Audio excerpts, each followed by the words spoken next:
Si me ha dado uno de los exámenes de la diabetes elevado, ¿quiere decir que ya soy un paciente diabético? En realidad no, y quizás sí.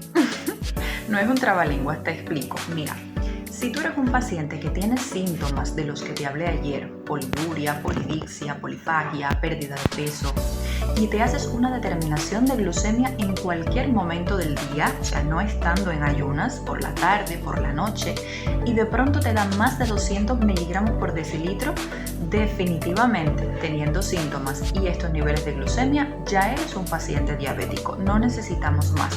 Requieres tratamiento, primero con medidas higiénico-dietéticas, cambios en tu estilo de vida y después con fármacos. Ahora, ¿qué puede pasar? Que la mayor parte de las veces los pacientes no saben que son diabéticos porque no desarrollan síntomas, y entonces es cuando se convierte en un verdadero desafío diagnosticar la enfermedad.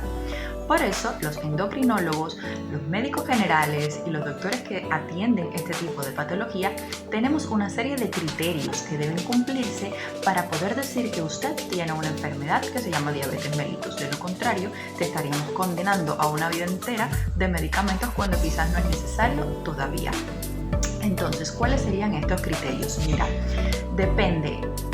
Supongamos que eres un paciente que no tiene ningún síntoma, pero que te hicimos una glicemia basal, o sea, que fuiste a tu médico por la mañana en ayunas, te tomamos sangre y cuando vimos los resultados tenías más de 126 miligramos por decilitro. En este caso, la cifra está patológica, o sea, está mal, es sugestivo de que hay probablemente una diabetes mellitus. Pero para yo poder decir que tú tienes una diabetes, yo tengo que repetir ese examen u otro de los que ya veremos, porque necesitaré 2 exámenes patológicos 2 veces para decir que tú eres un diabético y que requiere un tratamiento. Entonces, glucemia basal más de 126 o igual de 126 miligramos por decilitro, sugestivo de diabetes, pero tendré que comprobarlo. Número 2. Deme un segundo que tengo pacientes, ya volvemos. Bien, número 2. Tuve un pequeño percance allí porque es que vino un paciente, interrumpimos un poco, pero ya volvemos. Bien.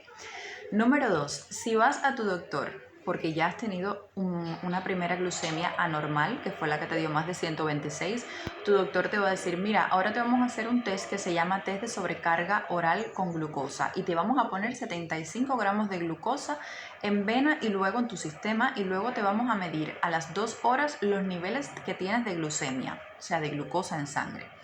Si a las 2 horas a ti te da más de 200 miligramos, quiere decir que eres un paciente diabético. ¿Por qué? Porque tu organismo no pudo metabolizar, mover rápido esa cantidad de glucemia que ha llegado a tu organismo. O sea que sería otro diagnóstico, otro criterio diagnóstico, que a las 2 horas de este test de sobrecarga oral de la glucosa tenga un resultado de 200. Bien. Número 3. Tenemos otro examen que se llama hemoglobina glicosilada.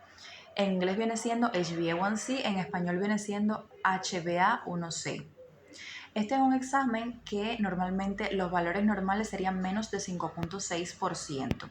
Entre 5.6 y 6.5 es como un rango intermedio. Son pacientes que hay que seguir muy estrecho porque a lo mejor tienen una intolerancia a la glucosa, a lo mejor son pacientes ya en prediabetes. Y cuando ya esta glucemia, esta hemoglobina glicosilada me da más de 6.5, probablemente sea un paciente diabético. ¿Qué pasa? Que yo no puedo decir porque tenga una sola hemoglobina glicosilada alta, pues que tú requieres tratamiento y que eres un diabético. De todas maneras, si eres un paciente sintomático y tienes una hemoglobina glicosilada elevada, más de 6.5, eres un paciente diabético. No me hace falta hacerte ningún otro estudio porque ya tienes los síntomas y porque ya tienes este examen. Importante que la hemoglobina glicosilada no siempre se va a utilizar como criterio diagnóstico. Hay casos en los que podemos usarlo y casos en que no. Por ejemplo, si es una embarazada que está en el segundo o tercer trimestre, no es, el examen de elección para diagnosticarla. Puede dar un falso positivo. De la misma forma, si eres un paciente que tiene una enfermedad hematológica del tipo ciclemia o talasemia o incluso una anemia, todo esto me puede falsear el resultado.